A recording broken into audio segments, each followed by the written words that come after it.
my daughter took my social security check and took off for the beach, leaving me with no food. She came back sun-kissed and happy, thinking I'd be begging for help.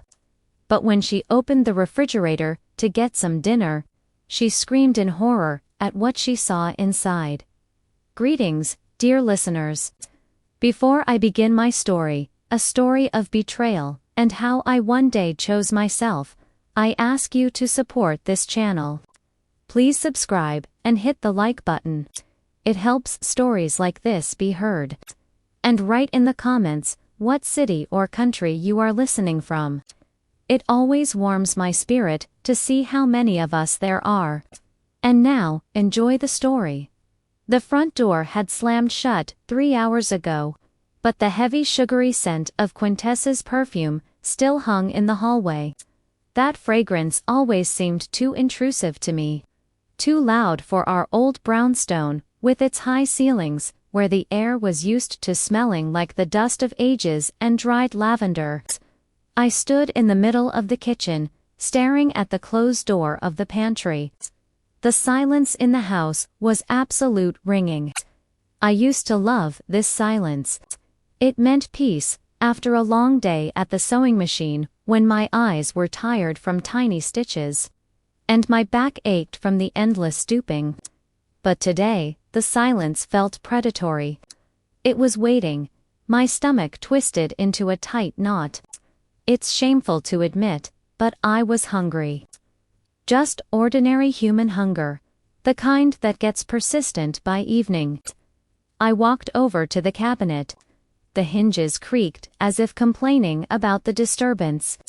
The shelves were impeccably clean and terrifyingly empty. Quintessa had packed in a rush. She had darted around the apartment like a bright tropical bird trapped in a cage, tossing bikinis, light sundresses, and tanning lotions into her suitcase. I remembered how she stopped in the doorway, already wearing her shoes, and held out her hand. "Mama, give me your card just in case.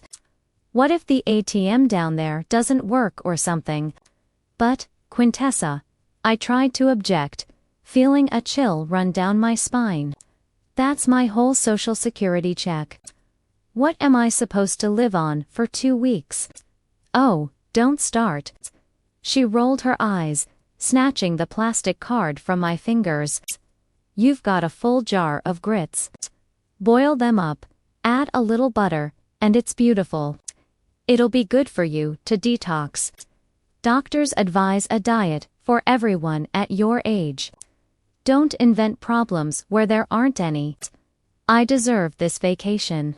And she left. She flew off to Miami, to the sun, to cocktails with little umbrellas, taking my money, my peace of mind, and, as it turned out, my food with her. Grits, right? She mentioned grits. I reached for the top shelf where the old glass jar stood, labeled grits, in my own handwriting some 20 years ago. The jar felt suspiciously light. I took off the lid and looked inside. At the bottom, amid some grayish dust, lay a few lonely grains. There wasn't enough to feed a sparrow, let alone a grown woman. She had lied. Or maybe she just didn't care. She hadn't even bothered to check if there was food before condemning me to this starvation diet.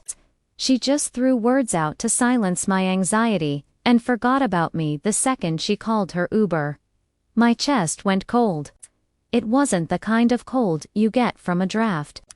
It was ice that starts growing from the inside when you realize that the person you carried, nursed, and raised isn't just selfish. They are cruel. I closed the jar and put it back. The sound of glass against wood rang out like a gunshot. I had to do something.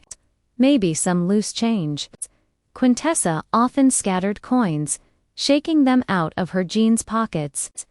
I headed to her room. Chaos reigned here. Clothes were strewn on chairs. Open tubes of lipstick on the vanity. Crumpled receipts on the floor. I started methodically searching the surfaces under a stack of glossy magazines. Nothing. In the jewelry dish, empty. My gaze fell on a crumpled piece of paper, carelessly thrown at the trash bin, but missing the mark. I bent down and picked it up. It was a printout of the hotel reservation and flight itinerary. I smoothed the sheet out on the tabletop. The letters danced before my eyes, but I saw the total figure immediately. It was bold, black, and merciless. The amount my daughter had spent on 2 weeks of beach relaxation was exactly equal to 3 months of my benefits. 3. I stood in the semi-darkness of her room, and it felt like the walls were closing in. For years, I had darned my old stockings. I had turned coats inside out to remake them. Coats I'd been wearing since before the turn of the century. I denied myself an extra peach to buy her the best shoes for school, then for college, then just because. Mama, this is what's in style now. I walked out of her room, pulling the door firmly shut behind me, as if cutting myself off from that smell of carelessness and betrayal. The living room met me with silent grandeur. I walked in. Here, in the light of the street lamps filtering through the heavy velvet curtains, stood them, my treasures, my jailers, the antique oak buffet, carved and heavy as a tombstone. Inside, behind the glass, the crystal and fine Haviland Limoges porcelain gleamed dully. A service for 12, which we had eaten from maybe twice in our lives. This is for Quintessa's wedding, I used to tell myself. The wedding never happened.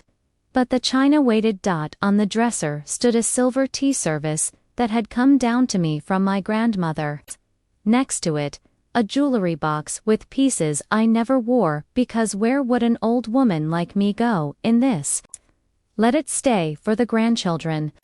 In the hall closet hung fur coats smelling of mothballs, which Quintessa contemptuously called dust collectors, but which were worth a fortune. I looked around my living room. This wasn't a home. It was a museum. The Quintessa Johnson Museum.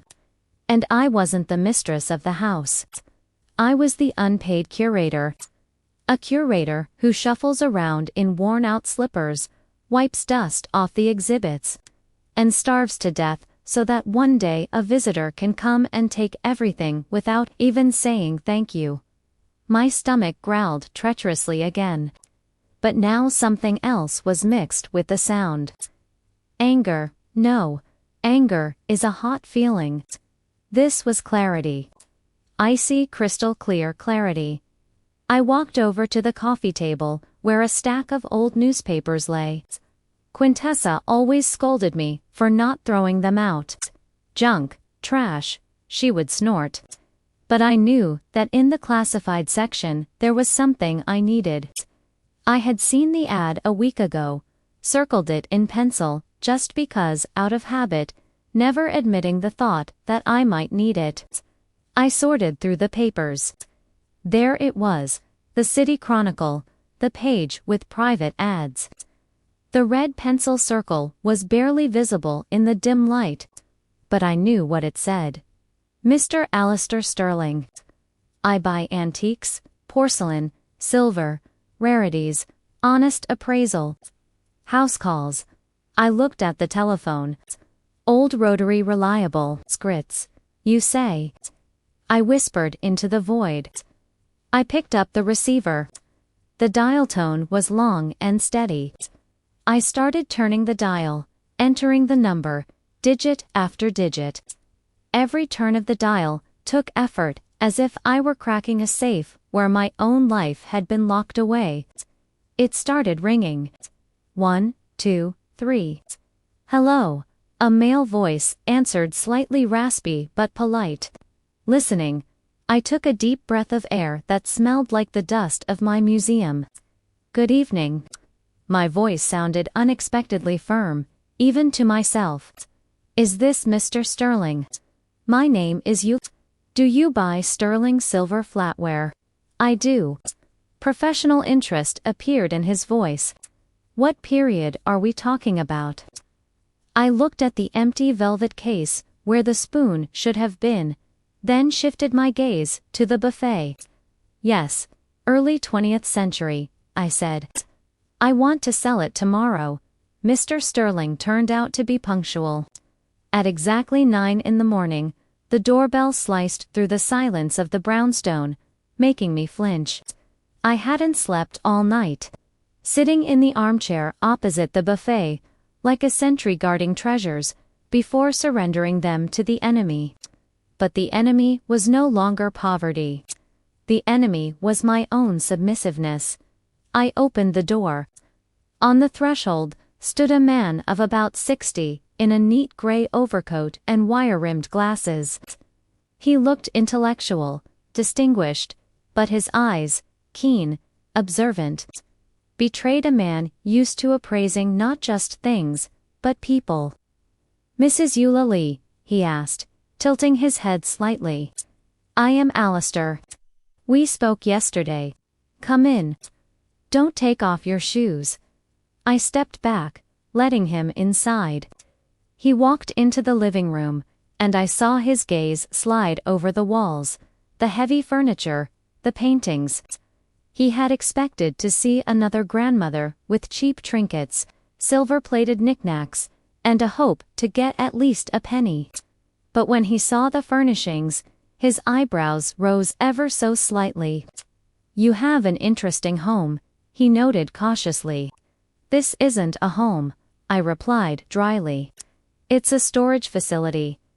I walked to the sideboard and took out the heavy case, lined with worn velvet. The latch clicked.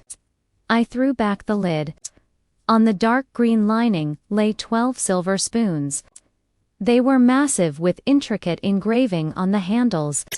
The monograms of my great-grandparents intertwined with grapevines. Quintessa adored them. She often took out this set, stroked the cold metal with her fingers, and said, "When I get married, Mama, we'll eat cake with these on our anniversary." This was her dowry. A dowry she hadn't even bothered to take with her while leaving to burn through my money. Mr. Sterling put on white cotton gloves, took a loop from his pocket, and leaned over the table. Silence hung in the room, broken only by his breathing and the soft clink of metal as he carefully turned a spoon. Gorham Chantilly, pattern, he murmured more to himself than to me. Early production, the condition is marvelous. These have hardly been used. Never, I corrected. They were admired. He straightened up, took off his glasses, and looked at me, wit.